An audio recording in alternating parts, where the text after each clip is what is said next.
Good evening, everyone, and welcome to the Chatham Select Board meeting of August 16, 2022.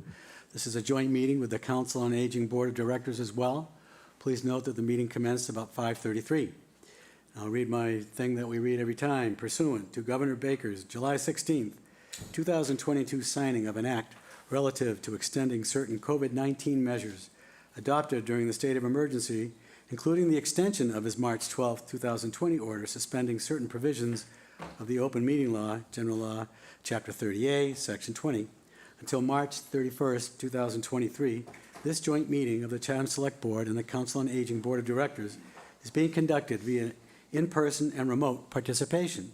Every effort will be made to ensure that the public can adequately access the proceedings as provided for in the order.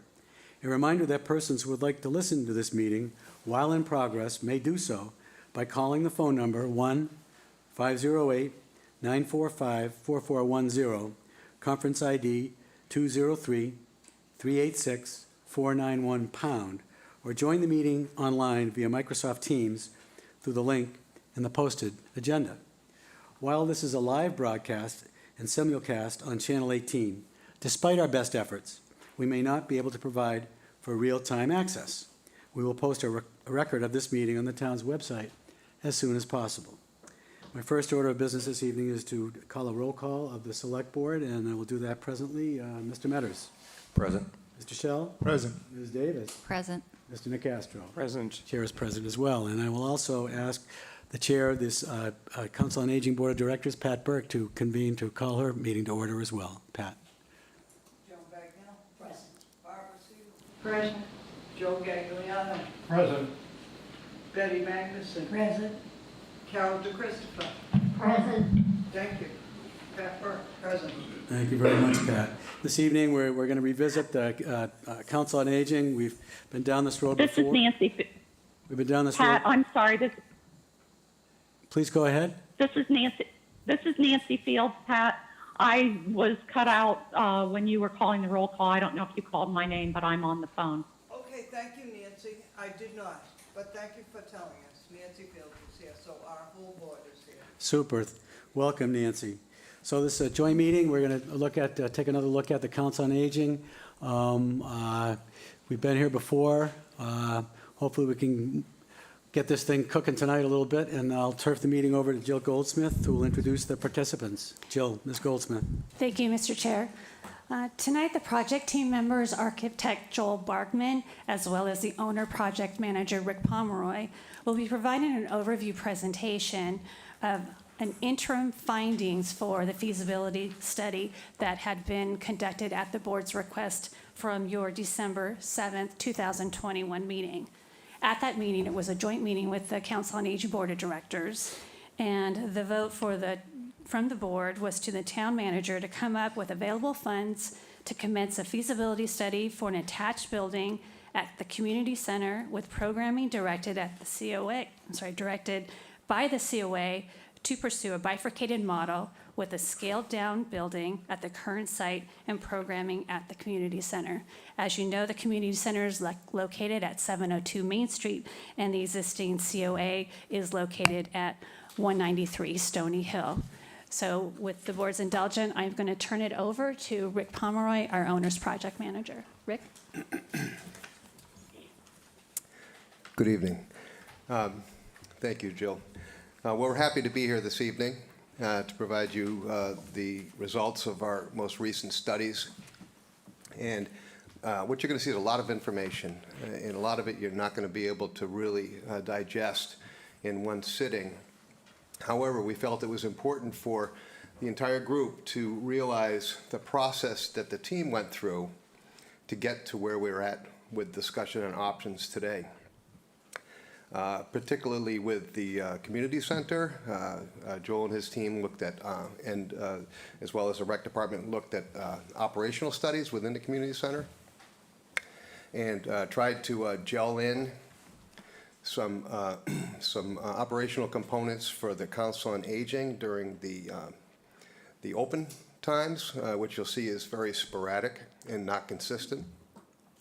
We've also looked at Stony Hill and what different options are there. Some of those that were discussed or reviewed and we're going to see tonight are options that we've looked at before, but we felt it was very important for you to see everything that we went through, the thought process of the entire team had gone through to get to this evening. Getting back to the community center, Joel is also going to show some slides of previous studies that were completed 4 or 5 years ago, I believe, for the community center. That were not accepted at that time. And we'll go through, I'll step in and step out as Joel is presenting, but the meat of the information is going to be presented by Joel, and we'll try to present you the pros and cons to what you're seeing. At the end of this, we've put together an order of magnitude costing. Now, these drawings are very schematic, if not just considered diagrammatic at this point. So estimating these types of projects is extremely difficult. So we do an order of magnitude pricing, which treats each project the same, but it recognizes the differences between the two, so that you can compare kind of what option would maybe cost more than another. But we're also expecting that not only do we look at the costs, but we look at the impact to operations. So it's very important. It's a very complex puzzle, but no better way to start going through it than to get started. So I'm going to turn it over to Joel, and I'll just jump in and out as he fit. Thank you. Great, thank you. It's a little bit longer presentation than we're used to giving, but as Rick says, we're trying to show everything, and I'm going to start at the existing community center site on Main Street. And the nice thing about this particular site is the community center is pretty much hidden from the historic view of the front of the building. That's one of the thoughts in going forward with this study, to maintain that. The first thing that we did was, thankfully, COVID had subsided and the community center was back in operation, not necessarily full operation, but we met with recreation staff. We developed current programs, and we went back pre-COVID to their use programs of the recreation department in the community center, and we put together the full schedule for how various rooms were used. I'm just showing the main floor level. So you have on the right, the right side of the screen, the gym, and then this is the old school building. That's at grade. This is a half level up. So your main level of the school is up there at that level. So one of the things in terms of looking at that schedule, well, you'll see there's a red opening and there's a yoga. So that's fitting into an existing multi-purpose room. What this slide is pointing out is this is actually Nantucket's senior center. You can't necessarily always immediately convert one use to another use. That if there's an arts and crafts or some other type of program in a multi-purpose room, and then you want to use it for some other activity, you may need time to set up and take down equipment. So where this very tight schedule of fitting programs in really needs to be balanced against staffing and volunteers that have to do the setup and takedown of that equipment. So what we found in doing that analysis is that if you take the rec program and the senior program and you look at the typical year, so September to May, and then you take June to the end of August, which is now a very different type of use because you have the summer camps and summer vacation users, really two different types of occupancy in the building. We then tried to figure out how you might bring in senior programs, and all of them came about with some sort of an addition of restrooms, a program room, various different sizes. So you see there's 4 different options, and I won't dwell on them here. In all of the discussion about those options, This field here on the north side of the gym, sort of behind the ball field, was important to maintain for recreation use. Putting a building either on the back of the gym and taking part of that field, or putting a freestanding program for seniors back here has never been something that the community has accepted, and the recreation department needs that for their summer programming, and that was again validated this year doing the study this time. So that's been consistent for the 6-7 years that we've been studying these different options. Can I ask you to go back just a couple slides for a moment? This slide is fine. Thank you. In the scheduling program that Joel had showed earlier, as you can see, in each time zone, depending upon the program area on the previous slide, it shows 1 or 2 red lines where there's space available. It's very, like I said, it's a puzzle, and they're hopscotching around. It's not an ideal situation. But in order to even think about managing that, Joel had mentioned we need a landing area. In other words, we need to provide some way for the seniors to congregate or come into the space. This is a new addition, a proposed new addition to the building, which would give some level of control to the seniors, so when they come in, they have a place where they can go that's called their own, rather than being in this lobby area that is very busy and congested. So if you're going to rely on using some operations at the community center, we felt very strongly that you had to have some type of control zone for the seniors to enter into and to get in and check in. Another component of that, and another one of the options, is adding a bathroom to the same area. I have that in the next one, yeah. Okay, yeah, because it basically what ends up happening is if you're down on the first floor of the entry, Pull that up. Whoops. the bathroom area is up a half a flight, which is very difficult to traverse unless you're totally able or using the elevator. So what we were seeing was that if we have people loading into the building in this area without a bathroom that's readily accessible, the elevator is going to get overused. There's going to be a big backlog, and it's not going to be a palatable situation. So we also included a set of bathrooms there just for exclusive use of the Council on Aging. So as you can see on the back side of the gym, there's no intrusion on that lawn, so we respected that, even though we did do some studies. And I just brought back some studies that we had done several years ago that were rejected by the community. This was a freestanding building sort of separated from the gym and making a private court between the adjunct senior center building and the community center as it stands today, and then creating a larger parking area. So that obliterates the field in the back. Similarly, this is a bigger footprint senior center with a drop-off between the two buildings that would serve both buildings. Again, rejected. It uses up the field space. This was also rejected, was a study of using the Little League field to solve some of the problems of parking, not only for baseball when the A's are playing, or some of the parking for the community center.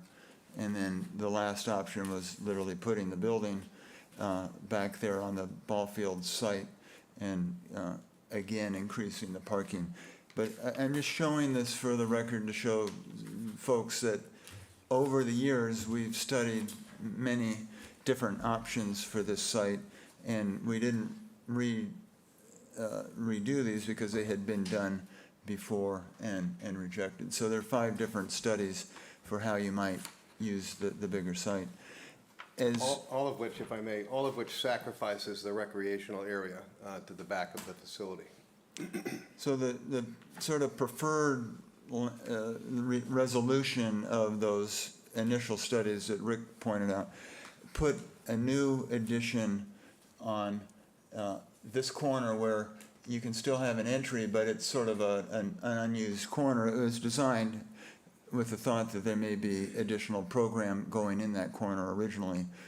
The little white area of what's called the thumbprint was really done to sort of make it clear where the addition would be. That's new space on the building that would house that restroom, the senior center touchdown space, and here you have it in plan. There's, as I mentioned, there's one full program room. Because of the lack of programming space, the red lines in that use chart just showed us that we really need at least one additional program space. And if seniors come in, we're thinking that there should be a senior lounge, a living room, a touchdown space, a place to congregate, socialize, make this area feel a little bit stronger. There are the 2 bathrooms that Rick mentioned. So if you've been there in the summer, when the summer camp starts, the kids are running through that lobby at 8 in the morning. So it's really desire to put the senior programs off to the side so they can exist without too much problem. And what's nice again on that option is you wouldn't really see anything more from Main Street than you do today.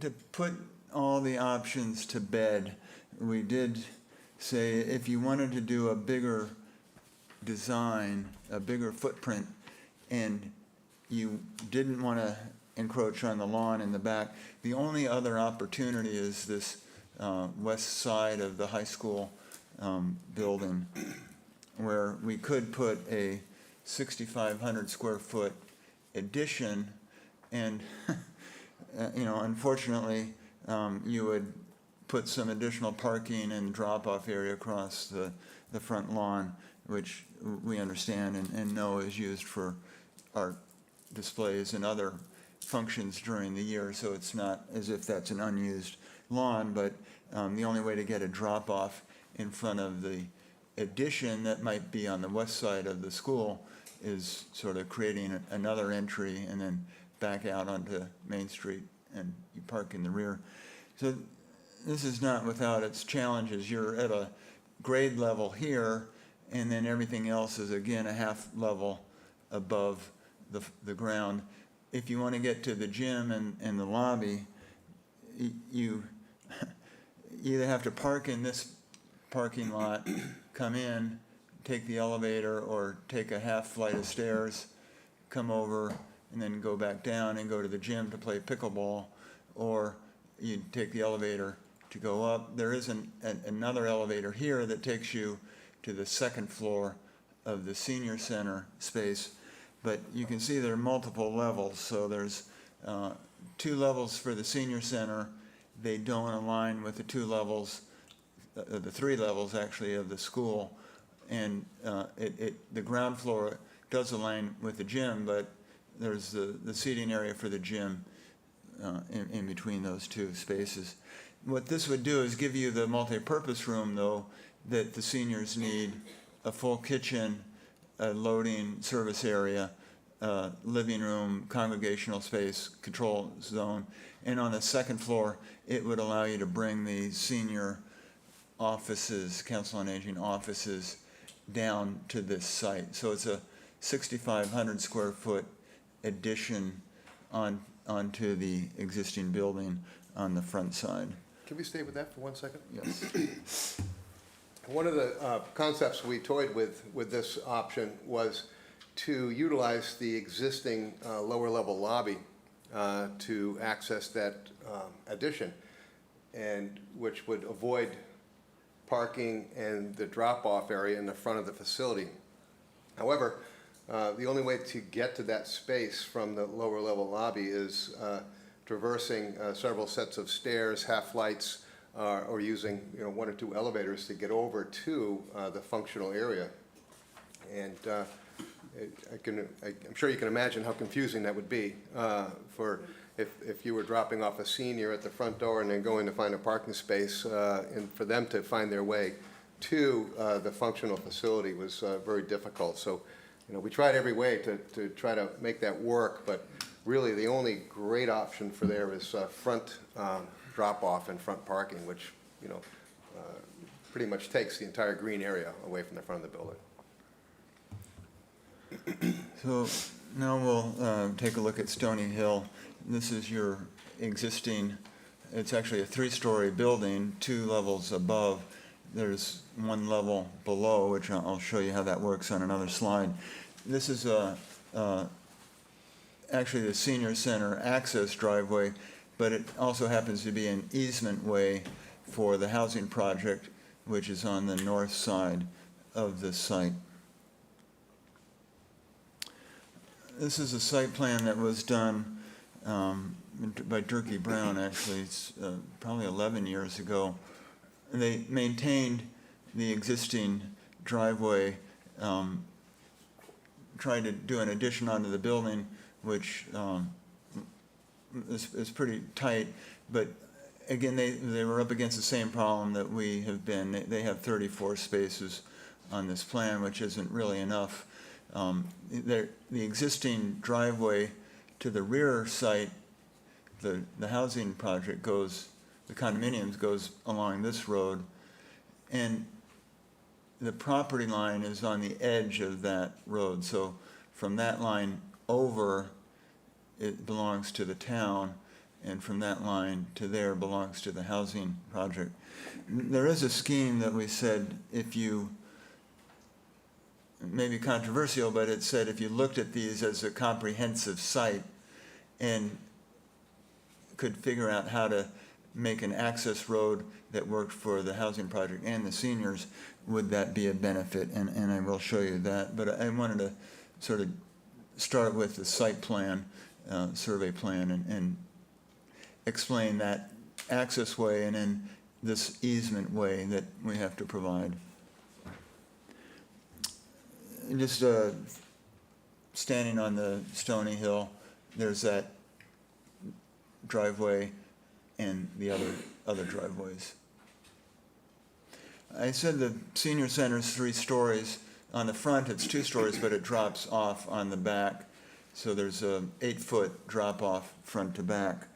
What that did allow us to do several years ago was a study for putting parking at this level down, so there'd be an underground garage.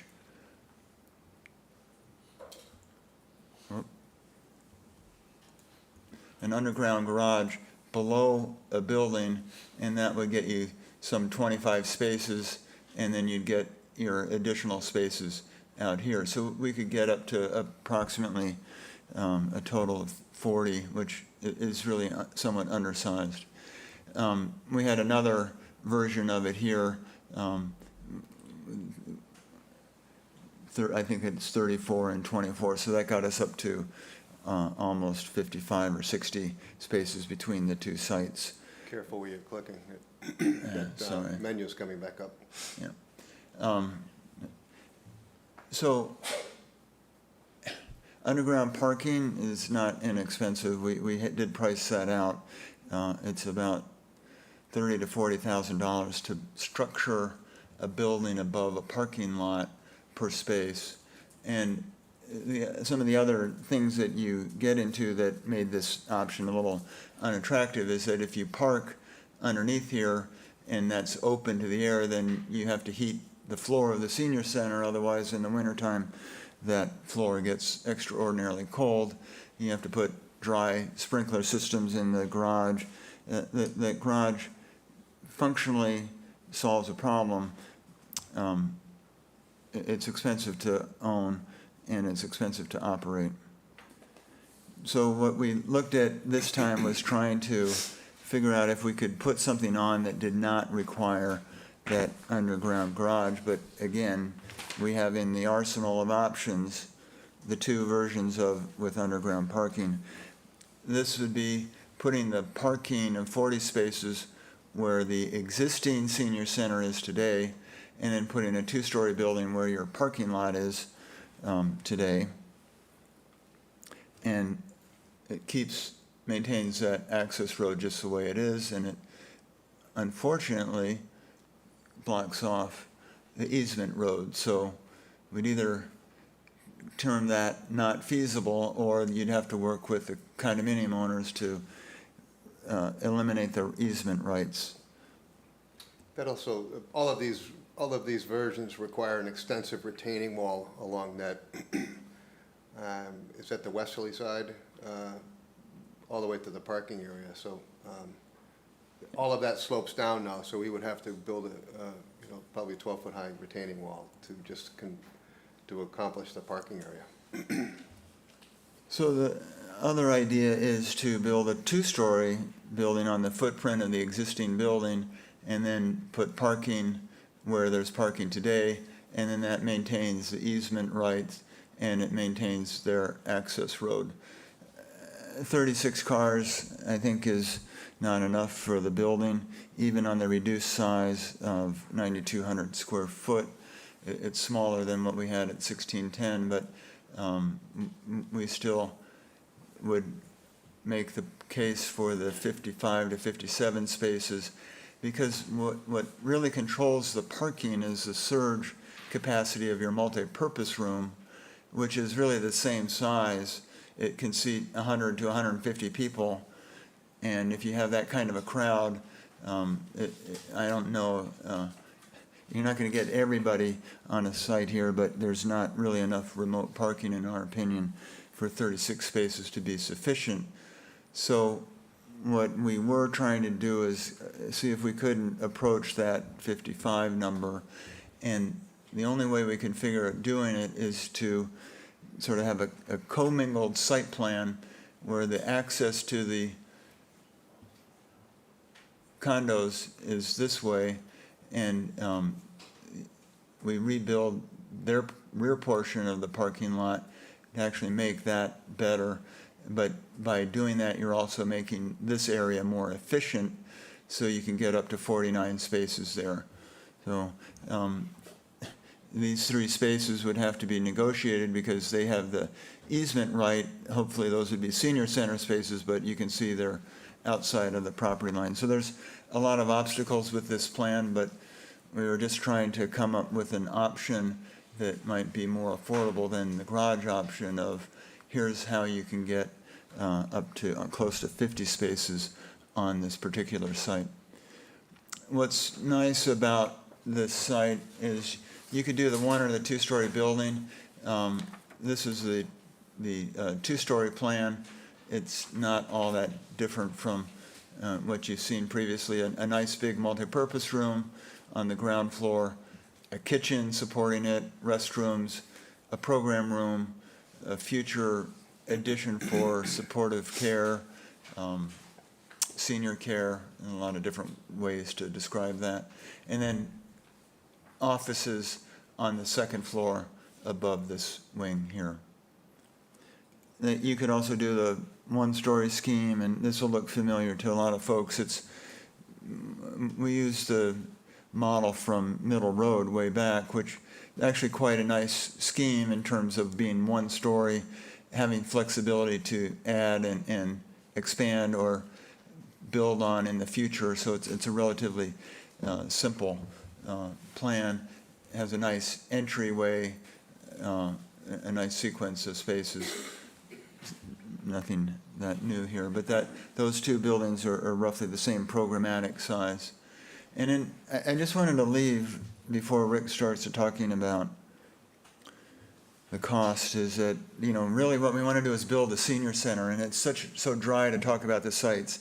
What seniors centers are evolving. We're not doing doilies on the table and curtains and things on the windows. They're really hospitality level spaces. They're geared for today's senior. They're trying to attract the older gentlemen by having a special space that's really a club room.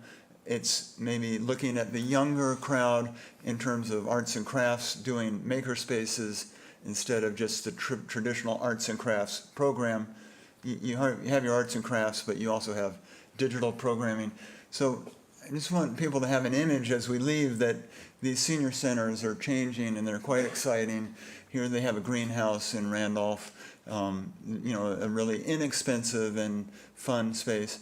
And just to show how people think about them, in Mansfield, they're building a very tiny preschool little room because so many seniors in that neck of the woods are taking care of their kids, and they want to come to the senior center and play Zumba, or they'll come for an arts program. They can either drop their kid in this little nursery room, or they can have an arts program and the kids can participate with the adults.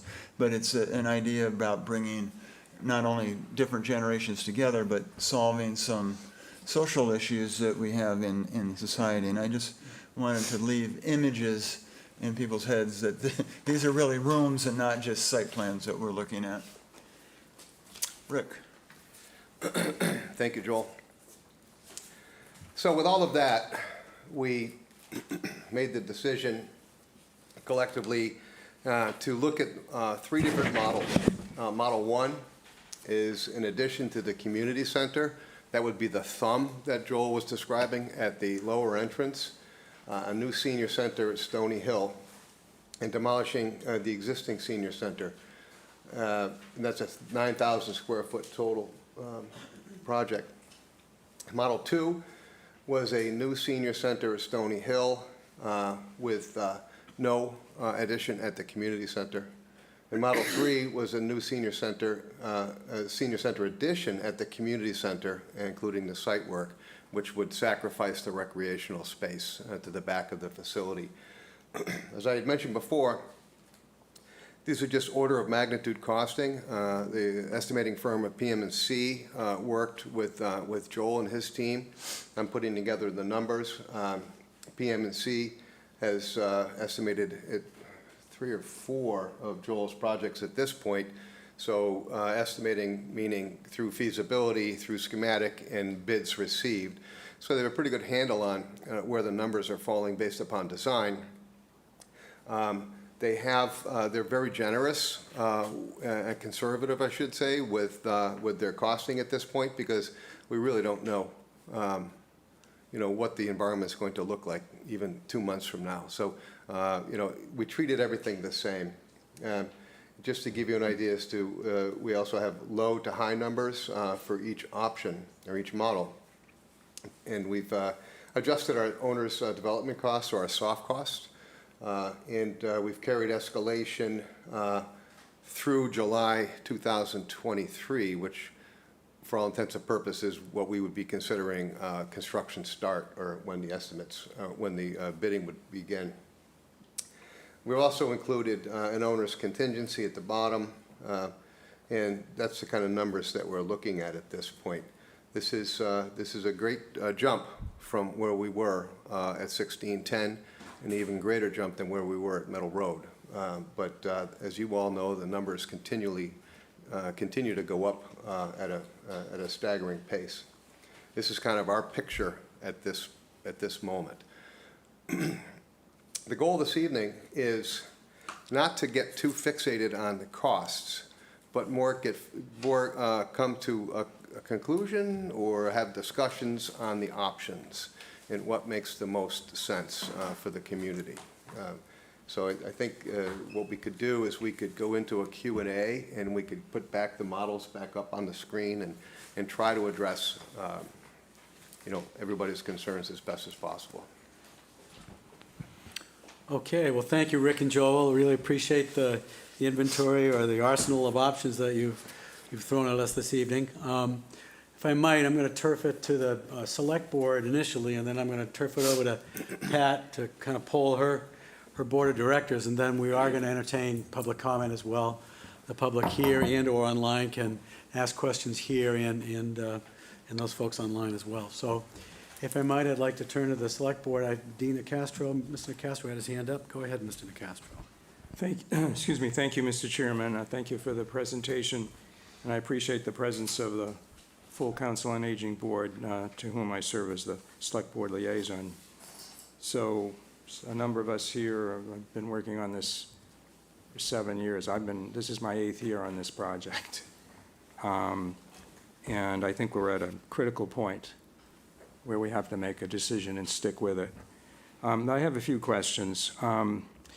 In the Stony Hill Road model, which is number 2, I guess, option 2 on your final chart, what will go in, will you still have 3 floors if you have a 2-story building, or what's in the basement, I guess is what I wanted to ask, because On currently.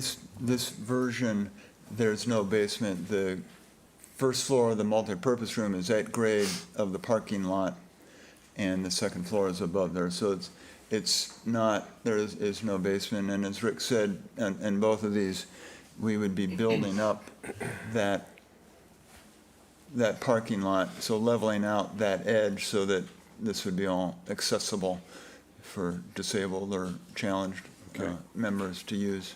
What about option B, which I think is the one you're Option B selecting? is the same idea.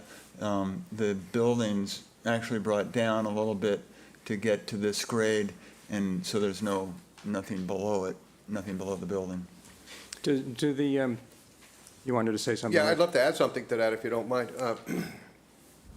There certainly could be a basement in this option because we're going to be doing a retaining wall along that back side to adjust for grade. But the problem with a basement is that as soon as you make that accessible to staff or the public, you have to put 2 sets of stairs down there, plus an elevator, and most likely a bathroom, if it's going to be any type of usable space. We've done those studies in the past, and to create storage on a municipal building, it's difficult without providing all of the access points that are required by code. Okay. Do your cost numbers reflect the cost of demolishing the existing building? Yes, Okay. sir. Back in 2019, at the board meeting on August the 5th, where you presented, Joel, several slides on the community center and Stony Hill Road, one of the options called, which I think was somewhat similar to what you have right here on option B, showed a total of 69 parking spaces, 44 on the town property and 25 shared, but it involved a reconfiguration with the agreement of the condominium people. Your current model is somewhat fewer. Well, because on that version of it, we did not put parking underneath the building. So in the one from 2019, we included the 24 spaces below here and that space, and we now are able to get 49 spaces without going in underneath the building. It's also a little bit smaller of a program than we had in 2019. I'm surprised at that. I recollect, I'm looking at it now from, it says on-site, this is from 2019, on-site / surface 44. So that contemplated a garage underneath? 44? It says 44. Well, here we have 49. This was option 1 from 2019. I don't want to digress too much on this, but Well, we have 40 I didn't on think there here. was a garage involved in that. It says on-site surface 44, shared 25, for a total of 69. I'm not sure which one you're looking at, but I mean, we're close to the same number. We have 36 on option B Okay, and 40 on option A. okay, I was just wondering about the discrepancy, apparent discrepancy. I don't have it in front of me, but if I may, I believe that one of the issues with that earlier plan did not have a designated drop-off zone. I believe it was just parking and drop-off was in the Okay. parking lot. So what we've tried to create in all these plans is having that designated drop-off area Okay. for the seniors. If you have Stony Hill Road as the headquarters for the senior center, Council on Aging, your plan still contemplates that you could run some senior programs at the community center, is that not correct? That's correct. And they're doing some right now. What kind of infrastructure physical infrastructure would you need at the community center in order to accommodate that? Would it be something more than having a staff person, which would be an additional hiring, I guess, at a desk with a computer and a phone? Do you need something more than that? Do you need something akin to what you're contemplating when you put a full addition at the community center? Yeah, I mean, after going through this and having several meetings, having a bathroom that would be for seniors, it's not, these bathrooms seem to be very important to a lot of folks, because if you have kids in camp going on, you don't necessarily want to, it's nice to be able to separate your audiences that way, just for obvious reasons. The program room, we feel, is necessary. It's either an addition to the fitness, which currently is undersized for the rec program, or it's an additional program room, and fitness can maybe expand in the building. But that you're running up against two things. When you bring seniors in to use the fitness programs, there'll be maybe more people using that. It's very small as it is. And then if you don't use it for fitness and you use another program room, just that use chart that we started with told us that we need at least one other program room to make these, to have the two programs commingle, because you don't want seniors to come across town 2 or 3 times a day. You either want to go one place or the other. And it seemed to us to be the most practical to create at least a little sense of a Okay. senior zone here. So you're saying you're going to need something similar to what you're proposing if you put I an think addition so. at the It could be a little bit smaller, but I think you need something, yeah. Okay. I just want to make 2 comments, and I'm very anxious to hear what the council board members have to say, as well as my colleagues on this board, and we have a new colleague who is, I'm really anxious to hear what our newest colleague has to say, because he isn't blinded and prejudiced by the 7 years that we've had to deal with this. But maybe he can give us a dose of reality. But, and also I'm interested in what the public has to say, but 2 comments, because as everybody in this town knows, I favored Stony Hill Road initially. And we could have built it for $7 or $8 million 5 or 6 years ago, and now we're up to 10. In that vicinity anyway. And I'm not saying I support it now, because neither of these looks ideal to me, but I think at some point we're going to have to determine what we want, where we want it, and then task the town manager and her staff and our consultants to make it happen. I do fear the political reality that after all the back and forth and a considerable amount of negativity that has arisen around this whole issue in the last 7 years, I fear that we're going to have a very difficult time getting a 2/3 vote for either of these locations. I suspect Stony Hill might have an easier chance of it, but I'm not even convinced of that. And I'm not sure if the chances are heavily in favor of Stony Hill or not. And Stony Hill obviously presents significant issues, particularly in terms of having to deal with the condominium owners and whether they're going to would be agreeable to the types of changes that would have to be made. And you've identified some issues with respect to utilizing the community center and the cross-town issues. And I know others are going to mention transitional issues if we're building at Stony Hill, unless you put the new building on the existing parking lot.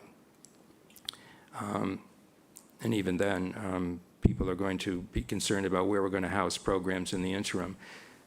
That's an argument I've never really bought into, and I know my friends on the council some of them feel very differently and very strongly about that, but I think COVID has proven that it is possible to run a council on aging program, albeit at a significantly diminished level, during a period when the building is shut down. So, again, I don't have a position on this at this time, but those are my thoughts, and I very much appreciate your taking the trouble to answer my questions directly. Thank you, Mr. Chairman. Thank you, Mr. Nacastro. Ms. Davis.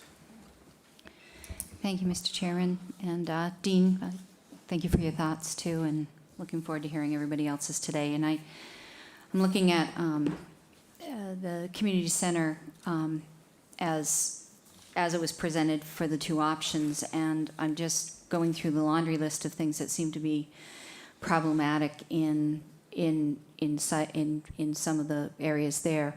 In the first option, I was hearing that there would be scheduling conflicts, use conflicts there, that timing in transition could be an issue, that there's only seasonality to some of the programming, and that parking is a challenge.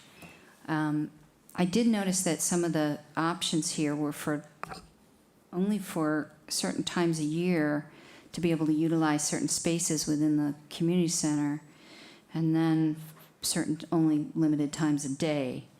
And I'm not an expert in how how the C.O.A. is being run programmatically, whether it's busier in the morning, not as busy at night. But I'm not sure all of these could fit an equation for usage. On the option B, where it looked at the standalone, or not standalone, the building to the west side of it, and where you're looking at the addition, that totally changes the whole look and feel of the community center building as a historic building. Putting parking in the front isn't something that I think we're trying to get away from parking in the front of a building as a matter of look for specific projects on Route 28. It seems like the other piece to that was that the multi-level going up, going down, going around to get to one part of the building or the other didn't seem to be quite senior friendly. I'm a senior, obviously, and I can move around, but people that might be a little more challenged by getting around through a building and whatnot.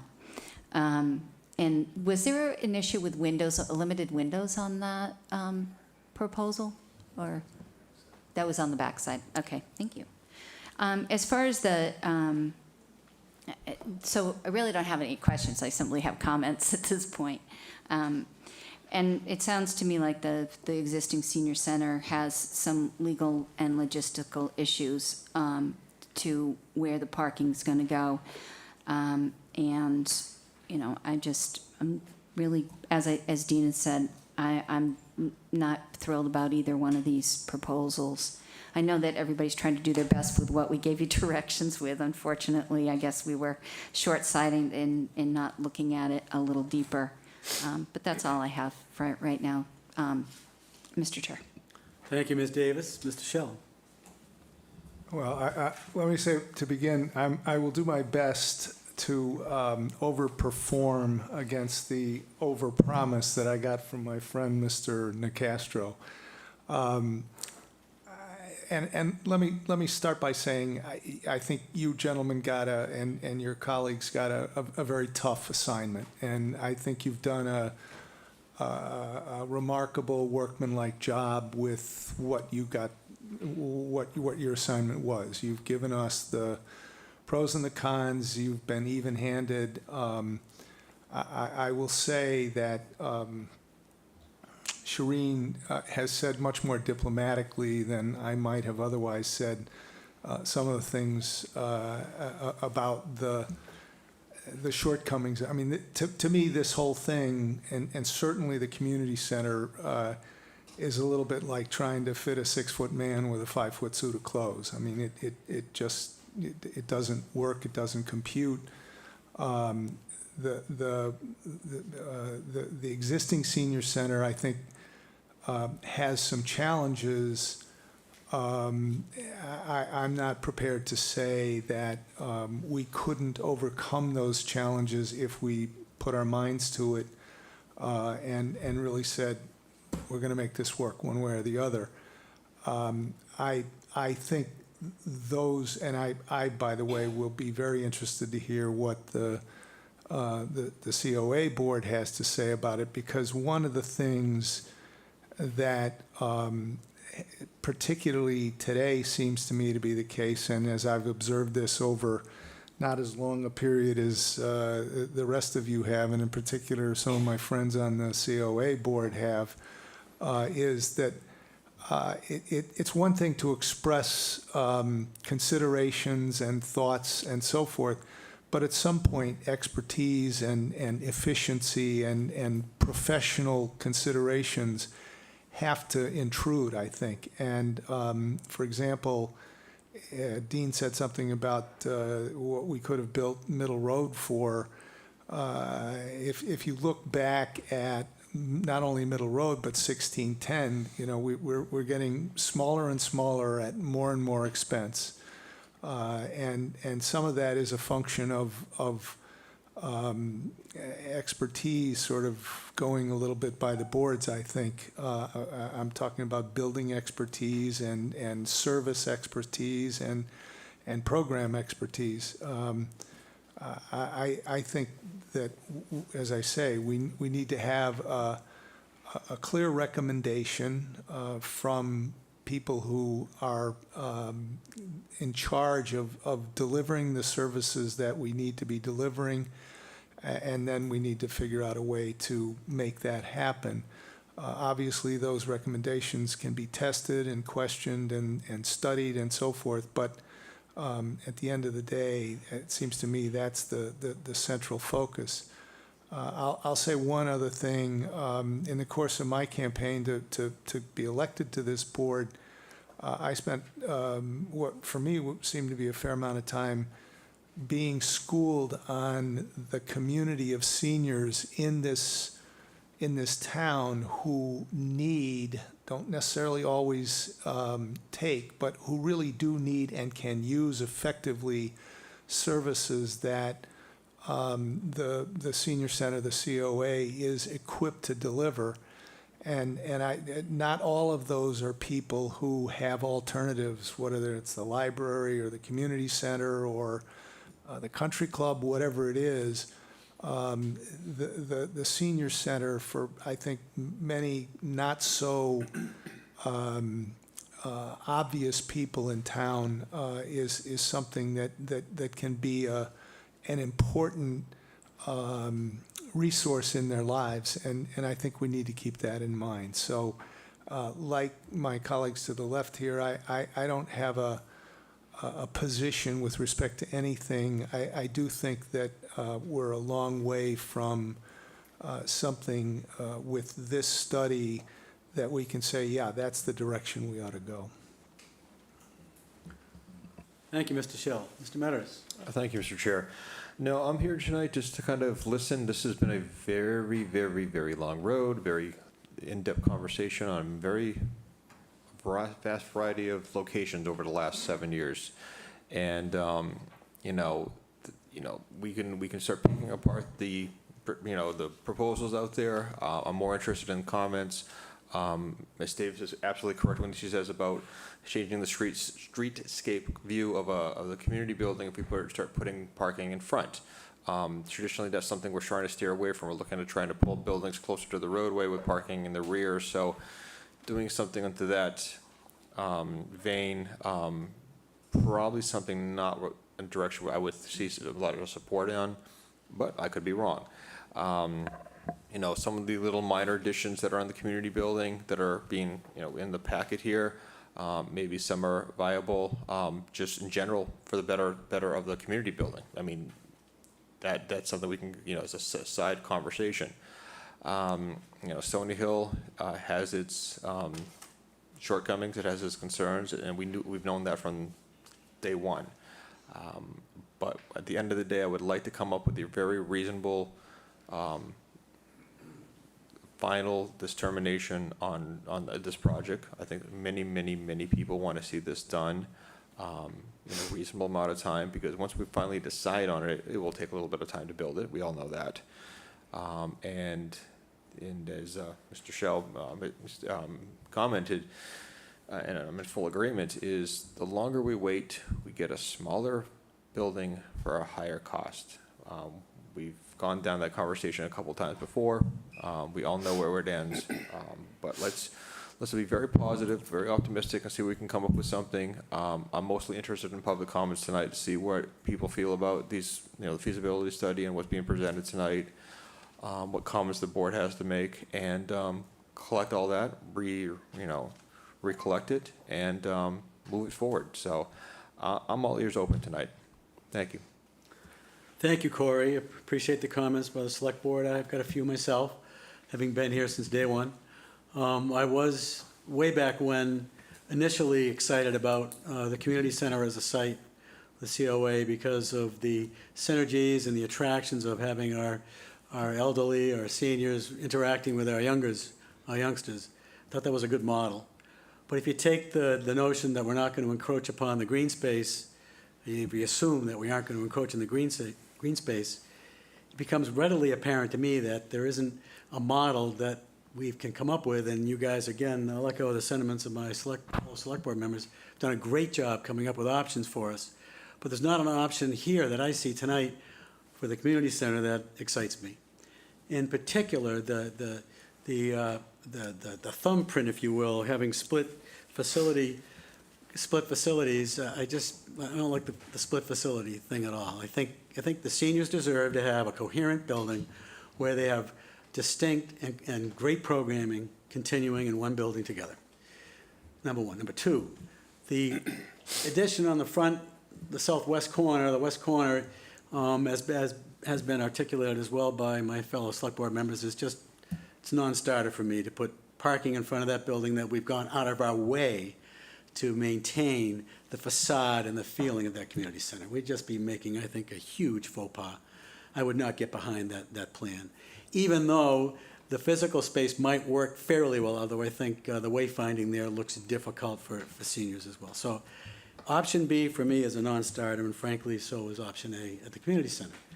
And when I really put my heart into it, really think about it, having an addition on the green space probably doesn't work either because of the way where the gym is and how you would impact the gym operations and having another. So as much as I like to let it go, it's gone in my mind, to be honest with you. That's what I think. The facility or the existing facility, I think could probably work over time. I think we're making some compromises there as well. I think there are some legal hurdles and some noise with respect to the usage of the land there. So anyway, I really want to hear from the C.O.A. board themselves. I think we could ultimately perhaps make this work over time. I think it's going to be time consuming. I'm not sure how you run programs. You run programs and build and you don't have places to park, so you're going to have an interim parking plan.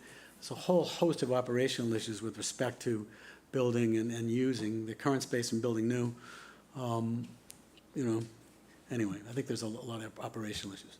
I will say this, that I am, as an individual, having seen every single iteration and every single plan that we've put forward, that I am suffering from 1610 PTSD, to be honest with you. I am. I just cannot believe that we, anyway, it didn't pass. I get it. Needed 2/3, it didn't pass. But free piece of land, beautiful West Chatham, into the sewer, near the bike trails, just wonderful opportunity for the town, and it's just too bad we passed it up. It's just too bad. But if I were to vote, if I want a place for our new council on aging, it would be 1610 Main Street. I'm sorry, we tried Mill Road, we've tried everywhere.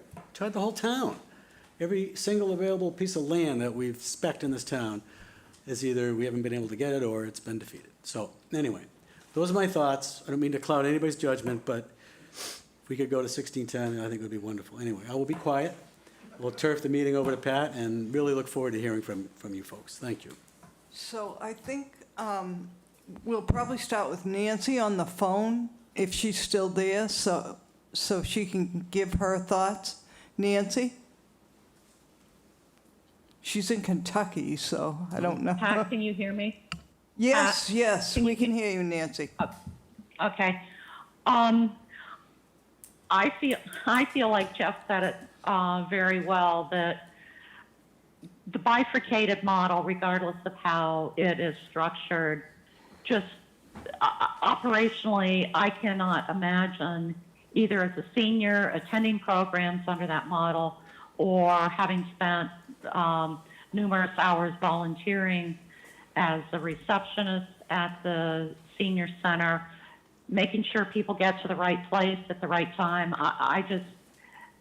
That would be very complicated for everyone. And I think we really need to do everything we can to figure out how to get all of our programs in one building. I have a lot of other thoughts, but at this point, since I couldn't see the presentation, I think I need to spend some more time, with the presentation before I can articulate my other questions. Thanks, Nancy. Carol? In the beginning, when Jane Wade was the chair, and the first iteration of the Marconi, which was at least 10 years ago, we discovered that somebody is always going to have another idea and a better idea. So if I was going to say, all right, if we really are resolved, and that is an issue, if we really are resolved in getting a place, I think we need to consider what were the real heart-wrenching objections to certain sites. And certainly taking anything away from what programs existed at the community center is not a good idea. The town now is looking to attract younger families and all. We're looking to encourage younger families in here. And I know there was a lot of heat, not necessarily a lot of light, but a lot of heat around the use of the community center.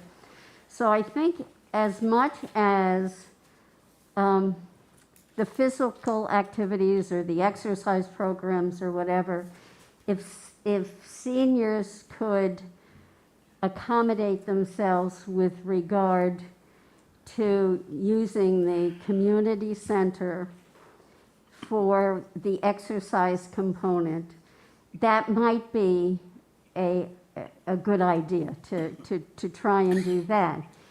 And then have not the existing, but on the site of the existing senior center, a building that can address the current issues, the other current issues of seniors, and those that we anticipate for the future. And by that I mean this, that number one, you would need to have a large room available, not for 40 people, but for like maybe 80 to 100 people to be able to congregate at a time, where the room could be divided if needed. But you'd be able to have not only programs that involved meals, and P.S., a commercial kitchen is important, programs that involved meals and that where also there could be entertainment, so that when the C.O.A. has a program, an entertainer with dining, you don't have a situation where you can take 40 people and there are 50 people on the waiting list. That seems to me to be a bad plan. So you need a very large building.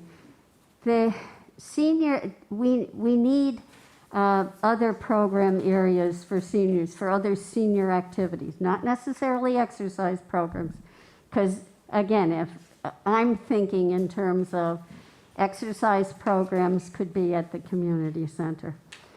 But also, we are kidding ourselves if we don't think that some form of a social adult day model is not needed in this town. It absolutely, positively is. If people don't have the conviction to have it now, we at least need to have the possibility of establishing one at some point. So on the existing site, if that could be there, we need obviously other types of program areas, and also now I'm talking from my professional background. In these days, of not only COVID, but high tension in general. Mental health is health. It's a critical need, and we need to be able to accommodate people who are able to provide counseling, as well as we have the offices that we need for people who advise folks legally, for the podiatrists who come in, for the tax folks who come in, for the folks who come in to help folks choose their medical options each year. We need those type of areas as well in a building that's serving seniors. And there needs to be privacy, because I firmly believe that there's not one senior around who really looks forward to having their personal business overheard by someone else. So there's got to be appropriate space for that. So having said all this, a new building on the current site with adequate parking, with the idea that the concession would be that the physical the exercise programs or whatever would have to be accommodated at the community center, I think is probably the best concession. Thanks, Carol. Betty? I think it's obvious that we need support from the town. We've failed twice. We need a new senior center. The building we have was a residence. It has small rooms. It's not suitable at all, but the programs that we've had and they are serving the community now are working. But we need the facility that we need to be able to do a better job. Definitely, we should definitely have the Future Support Care Center. There are a lot of people in this town with Parkinson's and other conditions that need this kind of a facility as part of the senior center. It isn't considered at the drawing at the moment. I feel it should be. I'm only one of others on the group. I don't know what we can do to make the residents of Chatham understand we need a senior center in this town. What we have is old-fashioned, but we're working with it, but we could do a far better job with better facilities. Everyone in the community is getting older every day, and there are those that feel they're never going to need the senior center, so they're not supporting it. We need the community support. Thank you. Thanks, Betty. Joe? Thank you very much, Pat. I want to thank our project manager and architect for getting back to the drawing board several times on this and working very hard to put together the designs and the cost estimates. It's a lot of work and a lot of judgment and a lot of important information that has to be considered as we do this. I think the thing I think is most important is I agree with Nancy Field that if we can be in one spot, that will be the best alternative. Going back and forth, I think, is a very difficult proposition, particularly for the staff and for the seniors to keep in mind where they're going to be when, and if they have to go back and forth, it creates problems. So I do think that it's very important that we be in one place. I have kind of focused a lot on the community center as an ideal opportunity to bring that one spot into the community center so that we can serve the senior population as well as the young people and everyone else in the community. I do have a question about the cost estimates that were done. The Model 3 says it's going to be fully at the community center. If we could, yes. And I noticed that it says 9,200 square feet. And I haven't seen anything in the exhibits where the community center only is 9,200 square feet. I saw the thumbprint, which was 1,800 square feet, and I saw the 6,500 square feet option, but nowhere did I see 9,200 square feet. It was based on these older options that were done. Okay, so And there was nothing. Bringing those down to the current program size. Okay, so these are based on that's based on the older options? That's correct. Okay, so there is nothing in the way of cost as to that option, the 6,500 square feet option. Well, another way to look at it would be to take the 6,500 square feet and then add on the area that we had in the front of the building, because you would Thumbprint. really be doing both of those. Yeah, okay. So it was a commingled 9,200 square foot, if I did a freestanding building or if I did this down at the community Well, if center you do site. the 6,500 and the thumbprint, that comes to 8,300 square feet. That's correct. Not 9,200. The other thing is, I agree that having the parking lot and the green space on Route 28 kind of takes away from the appearance and the use of that space in the summertime for various other options. There is a fair amount of space beside the Little League field. If you look along the Little League field, along the left field fence, on the other side of that, there is a green space that is not used for anything that I know of right now. It's an empty space, and I think someone indicated that perhaps we could have as many as 21 parking spaces there. And that would eliminate the parking, I think, from the front of the building to put it to the back. And I do think it's important, if we do have the community center as one place, that there is an ability to get from the current lobby to that 6,500 square foot area.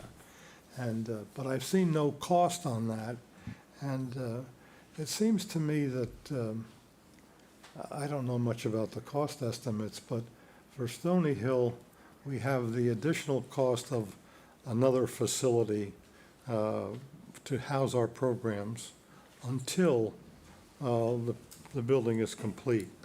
And then we have the demolition cost, and we have to build a retaining wall, and that doesn't include the possible cost of an underground lodge.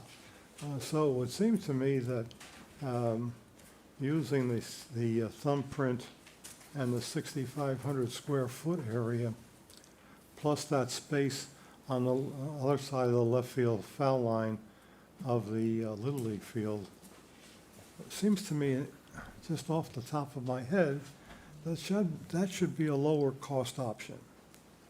And I know that there's a lot of consideration that went into all of this, and perhaps I'm missing some important points.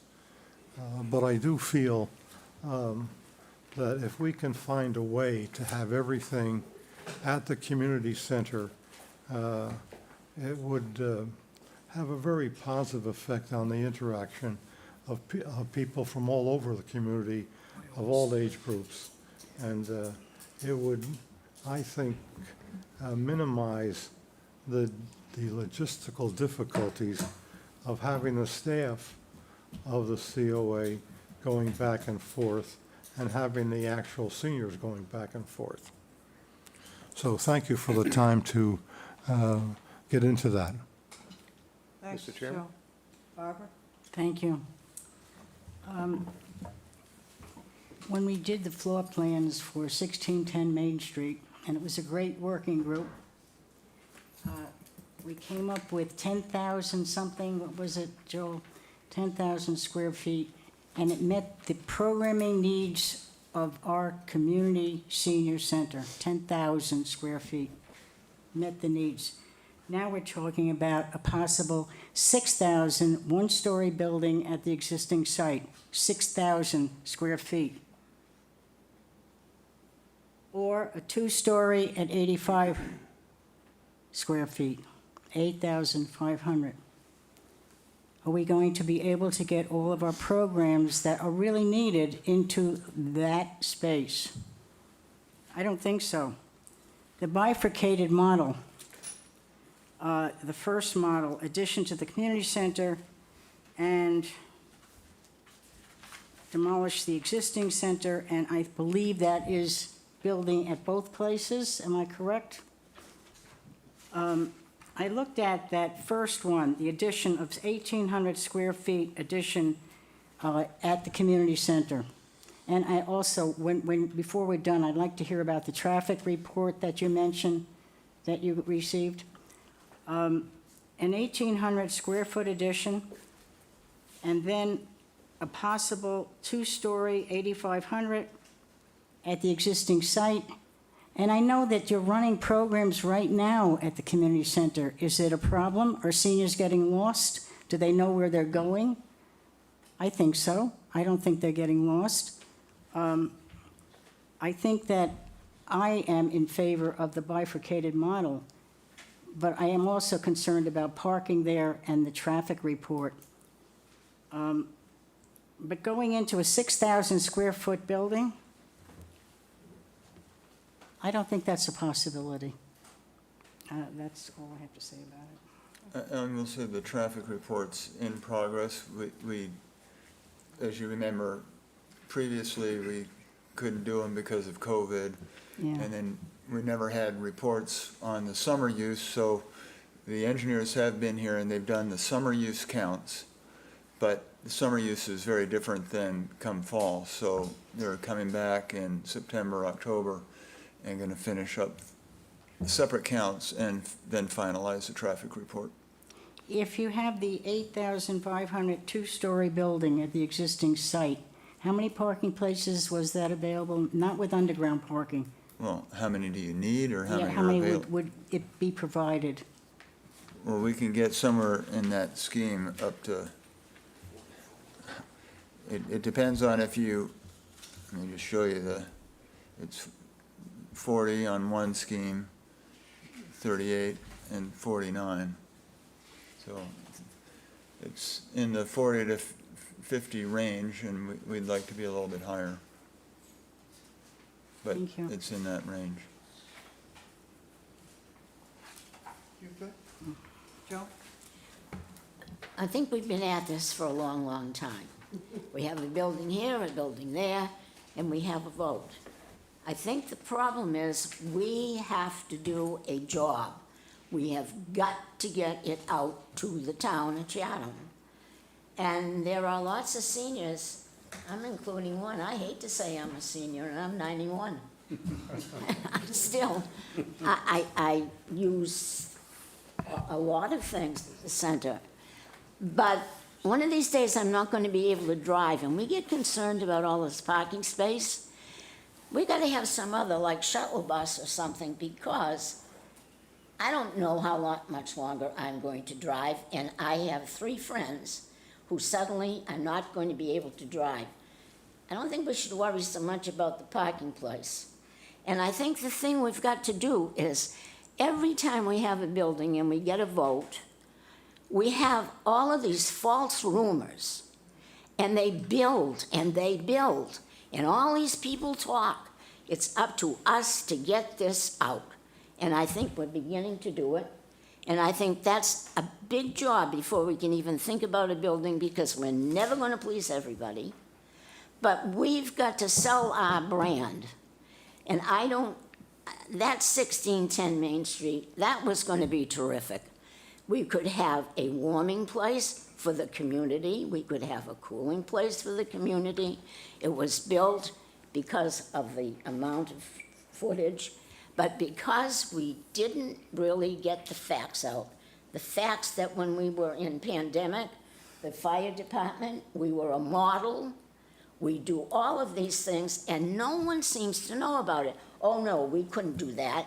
The 2/3 vote was because there were rumors and just untruths.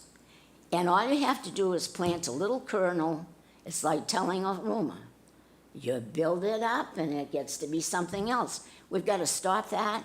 We've got to get information out. We've got to get younger people interested in what they can do when they get to be a senior. Thanks. And I think if we could get that Main Street back again. Yeah. Thank you. So, I did a little research. Thank you to Rick and Joel.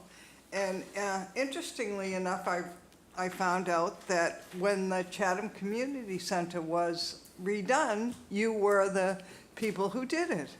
And it has 27,500 square feet.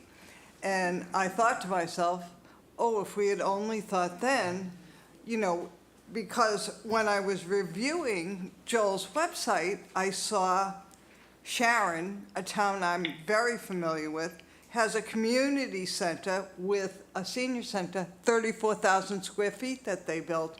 And I thought, boy, if we had just done it then, but, you know, hindsight 2020. I looked at all of the buildings that you've done, Cohasset, Needham, a huge building, and I thought, oh, just what we need. I have to say that I have reviewed all of this extensively. I spent more time on it than I probably would like to say. And at this point in time, I don't think I could say, well, yeah, this is a great idea. I did a lot of research on the community center. Poor Shana was answering my emails today about the ball field because I thought, well, why couldn't we just put it there? And then I got the answers. You know, it's used all the time. Can't put it there. And the Stony Hill property, I mean, I don't know if who the people in the town are unaware of the amount of work that has been done at the Stony Hill property with a staff of 2 up until recently. It's yeoman's work. I think you did a great job trying to give us something. I just don't think any of these things are what we need. I think we can't have something that the community center is just, it just seems like a chaotic model to me. Stony Hill, I mean, we have to have adult day health. There is no question in my mind. I am not sure if people here realize or people in the town realize the amount of people that need that kind of assistance. I mean, I volunteer down there as a Shine counselor, and there are people coming into me saying, oh, thank God there's an Alzheimer's group that I can go to, and we don't offer any of those things. I mean, and all of us are getting old. I mean, the biggest thing about the Council on Aging is you don't know you need it till you need it. And when you need it, you are in such dire straits that you find out, oh my God, they can help me. They can really help me. I mean, I look at the Council on Aging much more as a service organization with some added social so that we don't have isolation of seniors. But we would have to discuss this as a board and see what our recommendations are, but I have to go back to 1610 because I thought that was perfect. It was. You know, and Joan is right, we didn't sell it. Okay, Pat, now, before I go to the public, Rick, you were going to comment on Joe's, you want to respond to Joe's comments? Rick, you wanted to be recognized, and I didn't get a chance to jump. Yeah, well, that's okay, thank you. Thank you very much for all of your comments. I've tried to jot down as many of them as possible. And I don't intend to go back and forth on that bifurcated model with the addition up in the front of the community center.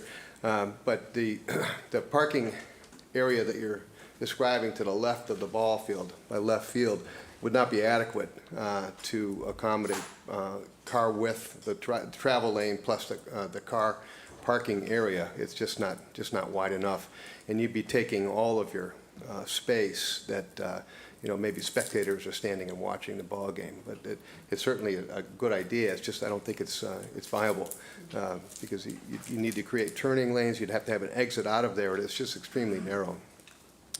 With regards to we did not do pricing on that bifurcated model with the 6,500 square feet because we chose three options that appear to be more viable. So the option of the 9,200 at the community center was considered to be a standalone facility behind the community center that would take all of the recreation space. The reason that we considered the addition up front not to be viable was, number one, the elimination of all the green space, which we knew would be difficult to sell to the community, plus the multiple levels that the seniors would have to transition to get to that space if they were dropped off on the side would be not a viable situation. So we, as you can see, we looked at a lot of different models. We tried to pick the three that had the most likelihood of being determined to be viable by the community. The other thing I just wanted to mention, there was a discussion earlier on about looking for a professional recommendation. We're trying to recommend as best as possible the best options given the areas that we're dealing with. The professional recommendation had been made on a number of occasions in earlier models, Middle Road 1610, which provided for expansion capabilities, provided for future adult daycare, and also provided for the adequate amount of parking.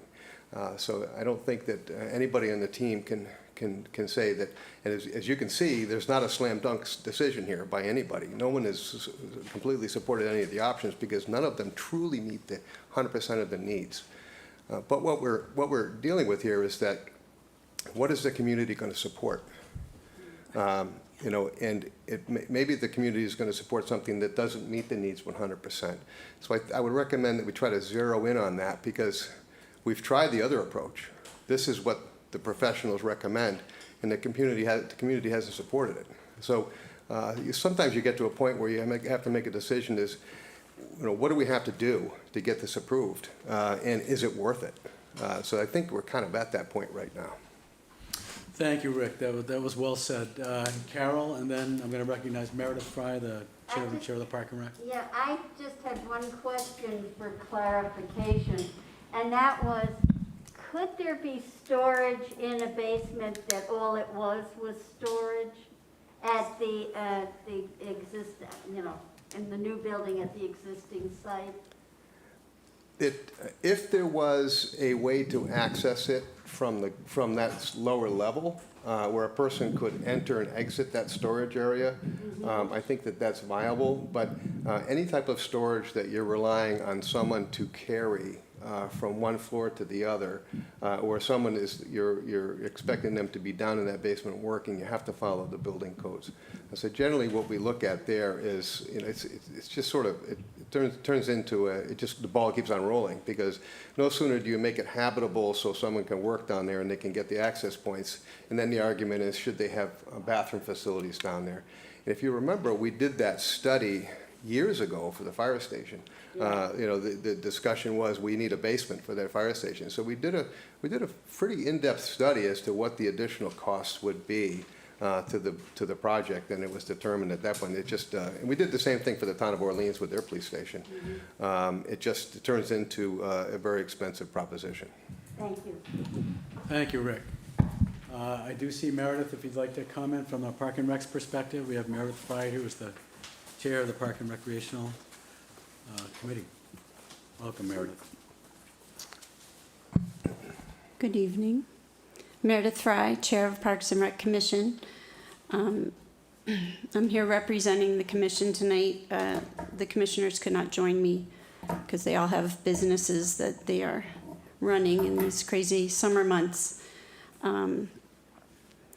I've been graciously invited a few times to speak with the C.O.A. and some selectmen people and the town manager, and I do feel for the Council on Aging and your predicament. I believe the feasibility study clearly shows that the community center cannot adequately be the home of the C.O.A. There's not enough space or parking, and if you want a traffic study, all you need to do is stand on the front lawn and witness what goes on in the summer. It's one way in, one way out, and on a rainy day, even on a sunny day, traffic gets backed up. It's very difficult to navigate in the summer months. We cannot take away our recreational green space from our active community. The green space in the rear of the building is used for exercise classes, youth programs, sports programs, and our summer camps. And once you take away green space, you can never get it back. The front of the building also hosts several arts and crafts fairs during the summer. Adding on to the building would cause major disruption and even closure to our community center, to our programs, sports classes, and our aftercare school program. It could take 2 years or more to construct. The feasibility study also shows that it will be very costly. We have already suffered a closure to our community center due to COVID. We want to keep building our programs, not stopping them. Also, on the topic of COVID, it's not over, and it's probably really not in the best interest of our seniors to be consistently in the same building as our youth in an ongoing pandemic. Again, the Parks and Recreation Commission took a position and voted 5-0 to not have the community center as the home for the Council on Aging. The community center invites the Council on Aging to use the community center for exercise classes, meetings, games, arts and crafts, especially in the winter months when the community center slows down, and it does slow down, and the entire town slows down in the winter, and there would probably be more opportunity. I do believe the Council on Aging needs their own space, and I believe the Stony Hill option should be redeveloped, and the community center is happy to share programming where time and space is available. I'm really confused about, everyone keeps talking about parking, and as it was brought up, as you age, I mean, do you have buses now? So if people were bused to the community center for an exercise program or a meeting or mental health counseling, I think that would be a great option for the Council on Aging. And if you could make your Stony Hill place a home for the Council on Aging and make it how you envision it, and maybe not so blown up as 1610 Main Street, although I did love that option for you as well. And we are all aging, so you do need a beautiful, adequate space. I just would like the select board, hopefully, maybe tonight, to take a position and take the community center and its green space out of the equation for the Council on Aging. I believe if you start making decisions now, we'll all stop chasing our tails, and we've come back to the community center over several years for this option, and it is really not an option. So I would respectfully ask the select board to maybe take a position on the community center for it not being a home to the Council on Aging. And for programs that, for the Council on Aging that we currently host now, you don't need a separate bathroom. I mean, you can use the facility without building a bathroom or a space. I mean, you're doing it now. So, and it can happen. And I think we all just need to work together and make the best decision for all of us. That's it. Question. Okay, thank you, Meredith. I have a question for Meredith. Go ahead, Yes. Barbara. Go ahead, Barbara, yeah. How many programs, senior programs are being offered there now? I asked for that today. I don't quite know the answer to that question, but we can certainly find out. Eva? How many programs are being run there right now? Barbara, we run different programs throughout the year at the community Yeah. center. So it would be the AARP tax program, we've had exercise programs, we've had different enrichment Eva. programs. If you would, please just Oh, I come to the mic. I'm apologize. sorry. I'm so sorry. Yeah, please come to the mic, just so everybody in the public can hear you. Apologies. Yep. Yes, Eva Orman, Council on Aging Outreach Coordinator. Can you hear me, Barbara? Yeah. Okay, thank you. Barbara, right now, we have run the AARP tax program, exercise programs, different, we had a program, an educational enrichment program today. Next week, we're going to have a concert with lunch with 50 people. So we have ongoing programs at the community center. And I think when we talked about that bifurcated model, we talked about a smaller building at Stony Hill and running some programs at the community center. Thank you. Okay, All right, thanks. all right. Thank you, Meredith. Thank you. Thank you so much. Anybody else in the public that would like to address the Select Board and the C.O.A. Board of Directors this evening? Anybody here in the audience? I see no one raising their hand. Anybody online that would like to speak this evening? And I see no hands up. Okay. So just back to the board, the Select Board, just for a sec here. Any notions on taking the community center off the table, as Ms. Fry has requested? Always room for a motion, or not, as the case may be. And notions from Pat and her Board of Directors on next steps in your minds. We've had a lot of options thrown at us tonight. So I've heard a couple folks say perhaps it's a good idea to go back and cogitate, churn them over in your mind. And I really appreciated the notion of what can we sell politically. Those are excellent thoughts. And so I think we need to think long and hard about that. And you can access any one of us to get our opinions as well. Selectman Nicastro is your liaison; he has definite opinions as well. But I would ask that perhaps you go back and cogitate and think about the options that have been presented. And you know, we did ask our two consultants, Joel and Rick, for a really tough job. Made more difficult by bifurcated models and maybe not enough land and not a distinct, and parking issues and conflicting contiguous issues. So we asked them to do a lot, and I thought they did a heck of a job. That being said, our choices may be the best compromise we can come up with that we can sell. Pat, yes. Just a quick question. I have no idea, but at one point we had talked about, someone had brought up at the town meeting about stepping stones and the land that was there. And at that time, the school committee said, no, absolutely not. And I know we never did too much with that, but I was wondering if anyone of you know if the school committee is still feeling that way, because I had heard that we may be doing affordable housing there, which I'm a big fan of course, but is that available or not available? It was kind of a large parcel of land, if I recall correctly. Pat, and I can respond, Pat. The school committee has declared it surplus as long as the town uses it for affordable housing. Okay. And the select board actually, at our next meeting, is he's going to vote, and then that has to go to town meeting for their support as well. Okay, Yeah, thank so, you. Yes, yep. I think it was thought ultimately that, it was a great spot for affordable housing and not such a great spot for a council on aging. I think, I happen to agree with that opinion. But, anything else from the select board this evening? Any other comments? Motions, questions? Hearing and seeing none?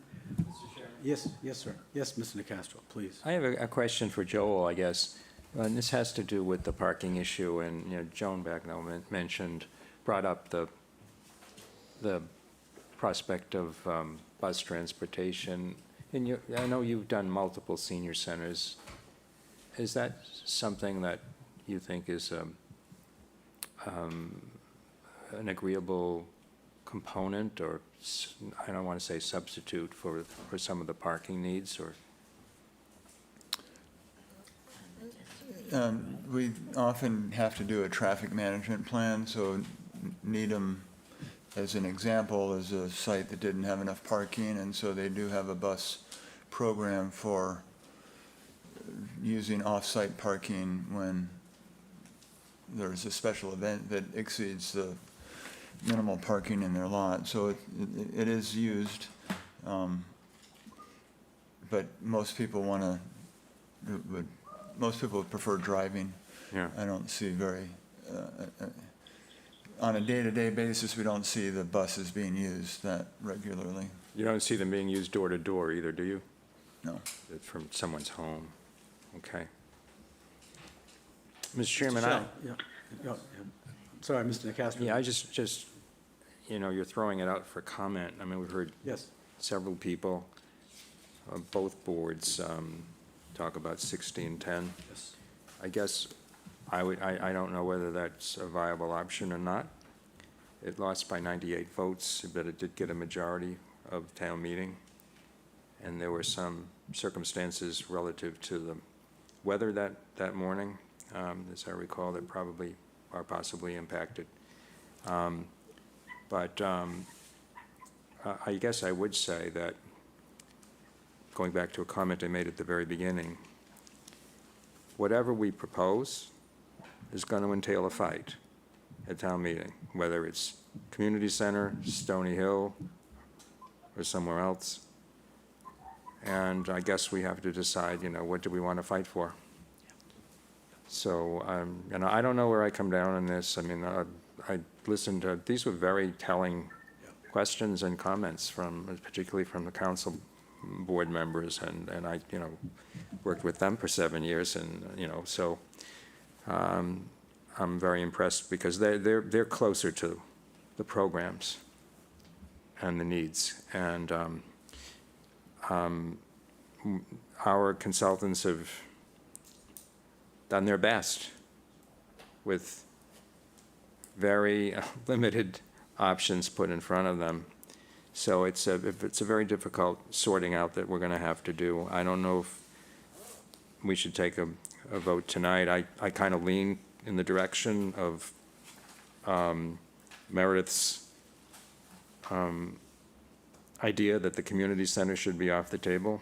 That doesn't necessarily mean I favor the Stony Hill property, but I think the community center, to use Pat's adjective, would be a chaotic situation. But that could possibly be applied to a bifurcated model too. So, thank you. Thank you, Mr. Nacastro. Mr. Shell. Mr. Chairman, Yes, I'm recognizing Mr. Shell. Mr. Shell. Yeah, thank you, Mr. Chairman. I am somewhat reluctant to venture into this, but I do think that there is kind of an assumption here that because everything else has been rejected, this is the last best hope, and that therefore whatever we come up with, which is the best we can do with that option, is likely to be accepted. I'm not sure that's the case, and I'm very sure that that's not an assumption that we should make. And I think that, at least in my mind, leaves me with at least an assessment of what we're looking at in the materials we've seen tonight versus what was presented it's a little over a year ago at town meeting for 1610. And there were, as has been remarked, a number of special factors that, maybe affected that vote, maybe not. I think it was 52%. I actually looked it up. If you look at that plan, and I know there were a lot of criticisms of it, but in terms of its addressing the needs for a senior center, it was not only fulsome, but it was the product of a lot of work by a large number of people, including ad hoc committees that were created out of the community. And so I frankly am going to be evaluating whatever we do against that option, whether that is a real option or not. That really was something that had a lot to be said for it, both in terms of what it did for the programming needs of the senior center and the C.O.A., but also, frankly, what it did for West Chatham. And so I guess it's a version of PTSD, Mr. Chairman, but I may be suffering a little bit from the same vice. So I just wanted to include that thought before we go away. Yes, thank you, Mr. Shell. Ms. Davis, I think, wants to speak. Mike, I totally agree with you that the standards of what we set forth with 1610 was, it was perfect for the community and for the West Chatham area. And I guess my question is, should it still be on the table for discussion? Is there some avenue that we could have a discussion about it going forward? Thank you, Ms. Davis. And I would echo, I think Mr. Shell said it very well. It is the standard by which we're going to judge and compare any other option. And when we do, the other options come up lacking. But again, I don't know how viable. I think maybe the instead of taking a motion on the community center, maybe the charge to us is to kind of kick the tires on 1610, and I guess we'll do that. Okay. I think that's probably what we ought to do. Mr. Shell. Yep. Yeah. Just to be fair, I understand Meredith's request. Yeah, I do. As I read the room, I think there's not much possibility that the senior center is going to end up at the community center. I'm happy to declare that I certainly wouldn't support that. I don't think we need to vote on it tonight. Thank you, Mr. Shell. I don't either. Okay. Mr. Joe, yes, Mr. Gagliano. Thank you, Jeff.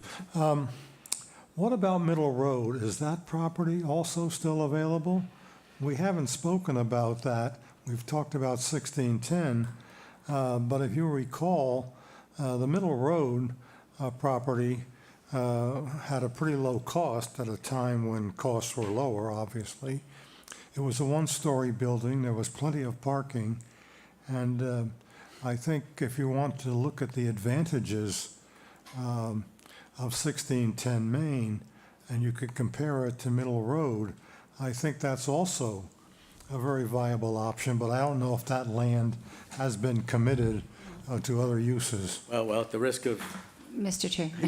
Ms. Davis, please. Okay. Good question, Joe. Thank you. So we had the option of the middle of a senior center there. It was turned down at town meeting, and then we went forth with the idea of doing affordable housing there, and that was turned down at town meeting. I think the town clearly spoke about, at this point, that there's a fairly large size coalition of people that really want to see nothing really happening there at this point. So the idea of like the ideals of what we saw and the community build that we had with 1610 and the coalition that was built and everything, that seemed to have, it set a higher standard, and it was exactly what the seniors in this community needed.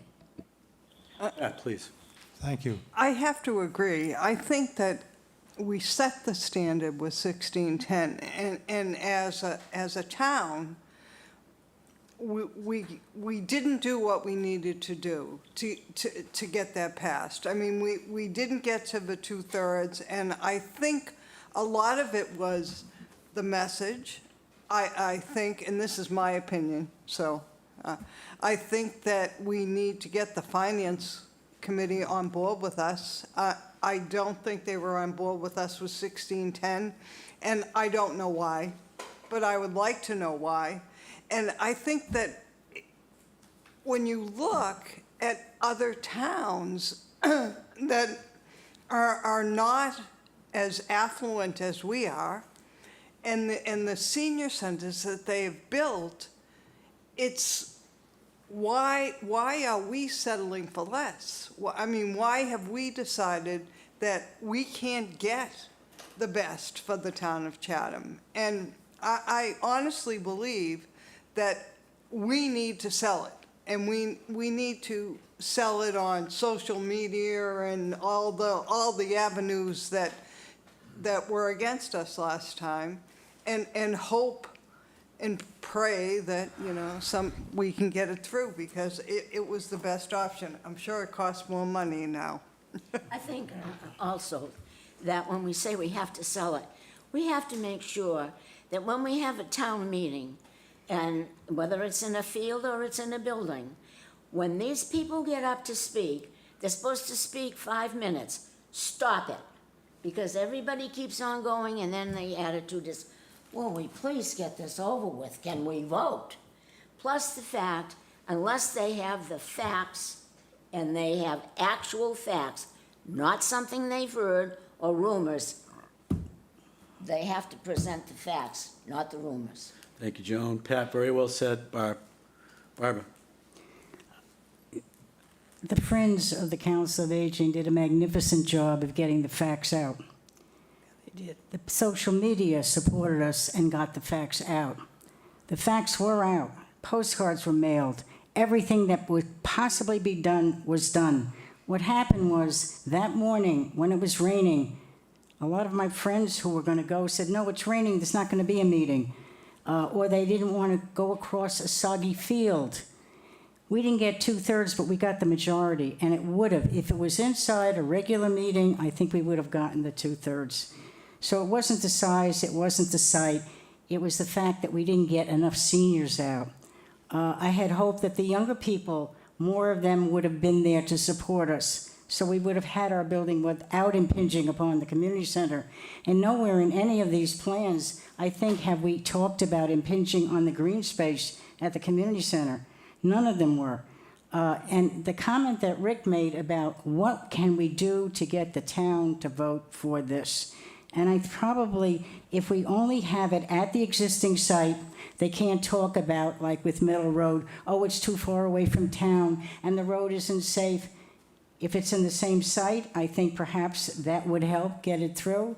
If we had a smaller building there and not have a new building anywhere connected to the community center, would appease the younger people and continue to provide some programs at the community center that we are doing right now, which is the bifurcated model. I think we could get that through and get a 2/3 vote. Okay, anybody else? Okay, to wrap it up here this evening, I think you guys are going to go back and do some homework, and we have some homework as well, and we'll circle back. Okay, probably through our liaison, Mr. Nicastro, okay? Mr. Chairman. Do we have someone online that would like to speak? Mr. Chairman, this is Nancy Fields. I just had one quick question. Nancy, I'm so sorry. Please go ahead. And I'm sorry for interrupting. I don't know how to indicate that I want to ask a question. The Ellis property, has any thought been given to moving some of the children's programs out of the community center and into the Ellis property and freeing up more space in the community center? I don't believe we have. The Ellis property is fraught with other issues. Good question. Yeah. We'd like to put it to good use, put it that way, Nancy. I'm not sure we've done that yet. I know we haven't done that yet.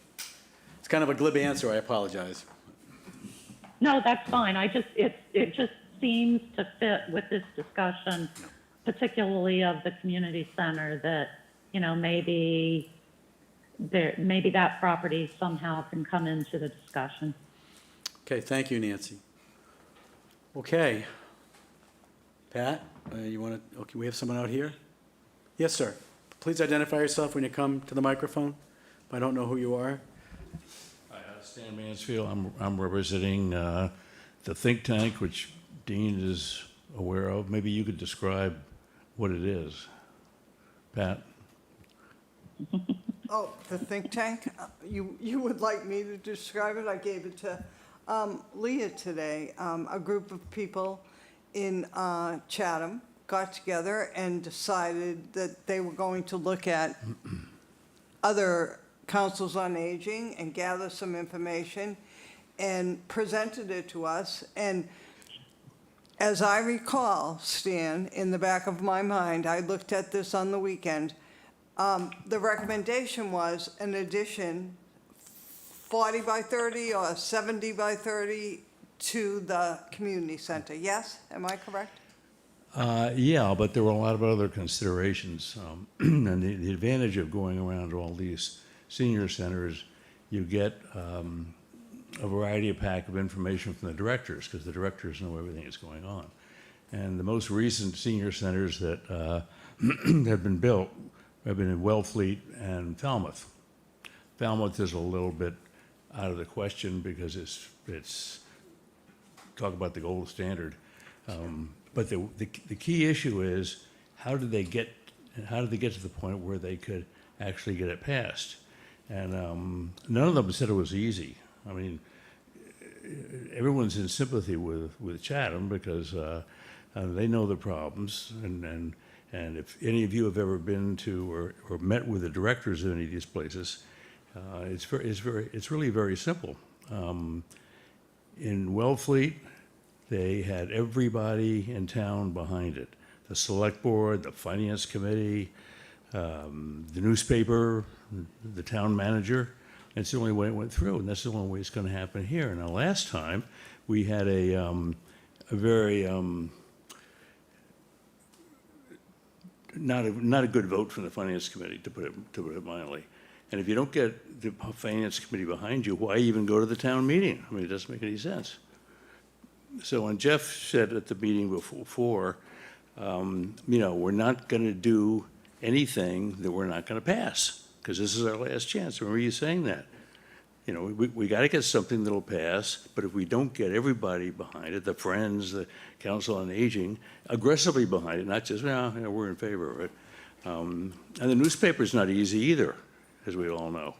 So I think the idea is to come up with something that's reasonable, but have meetings with these various people. I mean, Jill's got to be behind it, the newspaper's got to be behind it, everybody.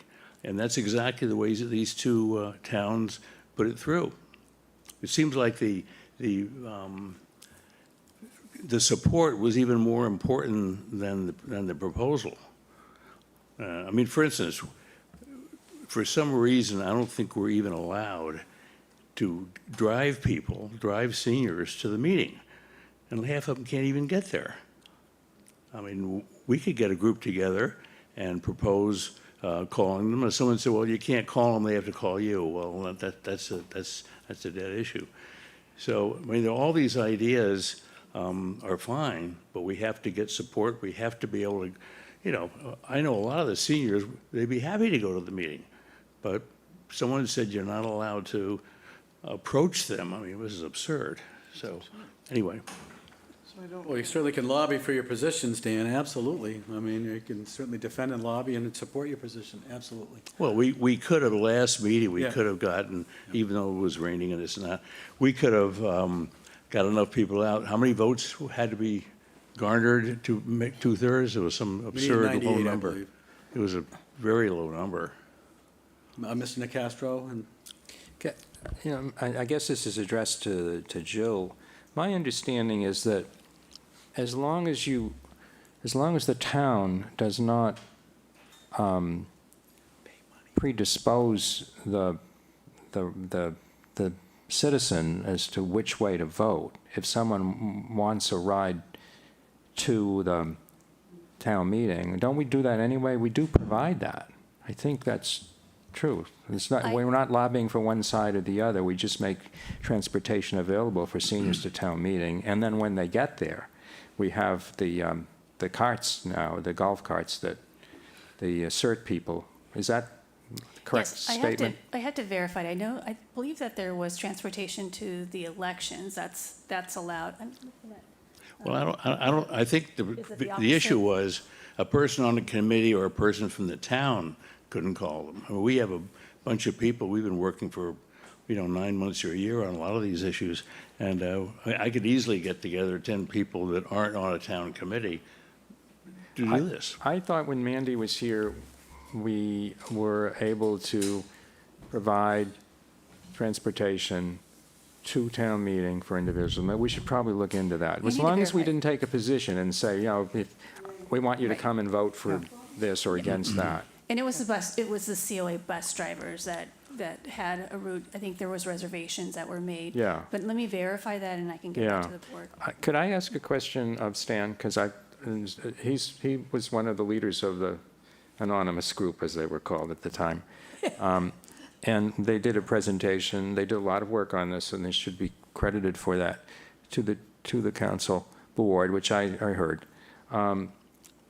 Do you have any comments on the proposals that were made tonight, that were discussed, particularly from the Pat was right. We did sort of favor the combination of the senior center and the community center. But there's so many people that are not in favor of that. I mean, I get the impression that that wouldn't fly either. There's no way that would fly. Yeah. My impression, and I did speak with, I'm liaison to the Finance Committee, and I remember when both 1610 and Middle Road were put forward, the votes in the Finance Committee were not unanimous. And what I came away with the impression, and I remember one member of the committee said to a citizen after 1610 was defeated, the proposal was too costly and too big. There was a lot of concern about the additional room, a large meeting, multi-purpose room. And perhaps if that room were dedicated to adult daycare, maybe that might assuage the opinion. I don't know. I'm just throwing that out. But I do think people on the Finance Committee believe that there should be a new senior center. I think they've toured the building. Anybody that doesn't think we need a new senior center in this town is living under a rock. So.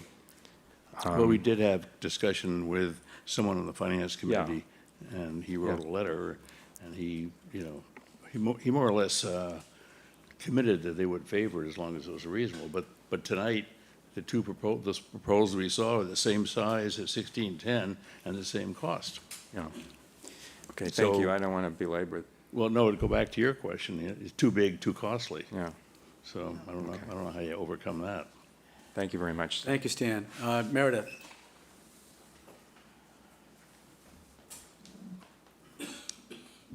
I have a question.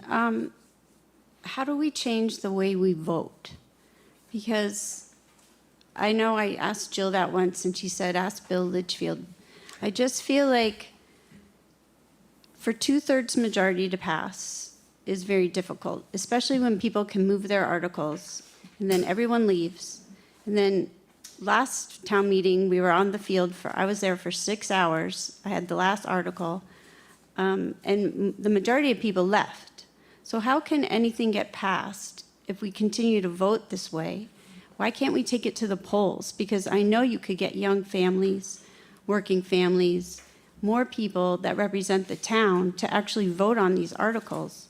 And I don't know the answer, and I'm asking all of you, and maybe you don't know the answer, but I just think we need to change the way we vote. And if we go to the polls like we vote for everything else, that a lot more things could get voted on properly and accomplished. Thank you, Meredith. It's certainly up to the moderator. It's up to the select board to array the warrant, articles in the warrant, the way we think is going to, garner support and also have people interested. We've been successful at that, and we've sort of failed at that as well. So we've experimented a bit, but I think that it took 2/3 at the town meeting. Would also have taken 2/3 at the ballot box, because I believe we were bonding part of this. So, no, we weren't? Okay. 2/3 at town meeting, just a majority vote at the A ballot box. majority vote at the ballot box. So there's a couple well, my point is, there are a couple dynamics there. Moderator, the way the warrant articles were arrayed, and then you get the vote out. Quick question. Yes, Pat? As we all know, voting has changed throughout the state and the country.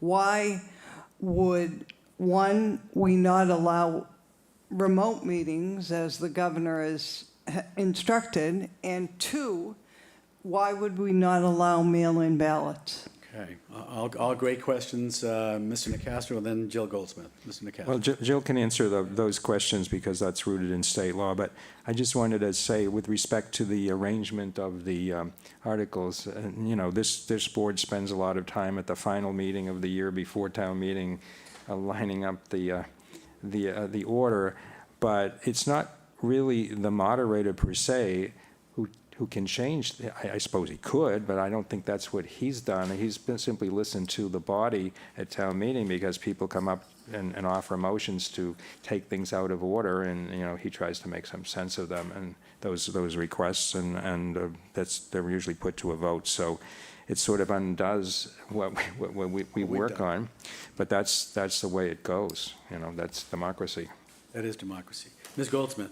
Yes, Mr. Chair, it's determined by our form of government. So some of the relief that cities and towns had during COVID to allow for remote town meetings was because they have a representative town meeting form of government where the town meeting members are elected. So that was allowed, including drive-through town meetings, which was really interesting. But for us, we're open town meeting, and we don't have that same, we have more restrictions than that, and certainly can talk to you offline about that in more detail. Thanks, Jill. Okay, are we done here, you think? Okay, we've had I thought we had a great discussion. I really appreciate the input of the Council on Aging Board of Directors and the time you've spent on this issue. Never mind all the time prior to this meeting, but the time, you know, this evening as well. Really appreciate Joel and Rick, your input, and the input of our constituents as well. I appreciate your allowing us to be together. I think that's a great step forward, and hopefully this time it's going to go through. Thank you. Super. We've got some homework to do on our end, and you have some to do on yours, and we'll be communicating, okay? Pat, if you just would adjourn your meeting, please, and then we'll adjourn ours. I vote to adjourn. Second. I vote to adjourn. Adjourn. Aye. Aye. Nancy still on? Nancy, you still on? Adjourn. Okay, thank you, Nancy. Okay, and our committee. Mr. Chairman, I move to adjourn our meeting. Yeah, thank you. I should say Second. our select board. Second. Okay, Mr. Nacastro? Aye. Ms. Davis? Aye. Mr. Shell? Aye. Mr. Metters? Aye. And the chair says aye as well. Good night, Chatham. Thank you very much. Thank you. Thank you for your time. Thank you.